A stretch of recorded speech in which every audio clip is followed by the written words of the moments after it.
धुळ्यातून मिलिंद चौधरी नामक एका व्यक्तीने फोन करून आपला संताप व्यक्त केल्याची ऑडिओ क्लिप समाज माध्यमामध्ये व्हायरल झालेली आहे। ऐकूया। आपण हॅलो हॅलो कोण बोलतोय? आपण कोण बोलताय? मिलिंद चौधरी धुळ्यावरनं बोलतोय मी। हा बोला। आपण जितेंद्र आव्हाड बोलताय का? हो मी जितेंद्र आव्हाड बोलतोय। का हो तुम्ही रामाबद्दल अशी काय स्टेटमेंट दिली? काय तुम्ही स्वतः मांस खाता की नाही खाता? अरे पागल, तसं नाही ना, हिंदू आहे ना तू शेवटी रे, तुला अक्कल पाहिजे ना रे। हा या असं देऊ राहिला? व्हॉट्सअप वर फोन कर, मी तुला सांगतो काय ते तुझ्या तुझी। हॅलो हॅलो कोण बोलतोय? आपण कोण बोलताय? मिलिंद चौधरी धुळ्यावरनं बोलतोय मी। हॅलो हॅलो कोण बोलतोय? आपण कोण बोलताय? मिलिंद चौधरी धुळ्यावरनं बोलतोय मी। हा बोला। आपण जितेंद्र आव्हाड बोलताय का?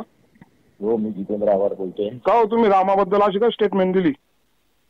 काय तुम्ही स्वतः मांस खाता की नाही खाता? अरे पागल, तसं नाही ना, हिंदू आहे ना तू शेवटी रे, तुला अक्कल पाहिजे ना रे। हा या असं देऊ राहिला? व्हॉट्सअप वर फोन कर, मी तुला सांगतो काय ते तुझ्या तुझी।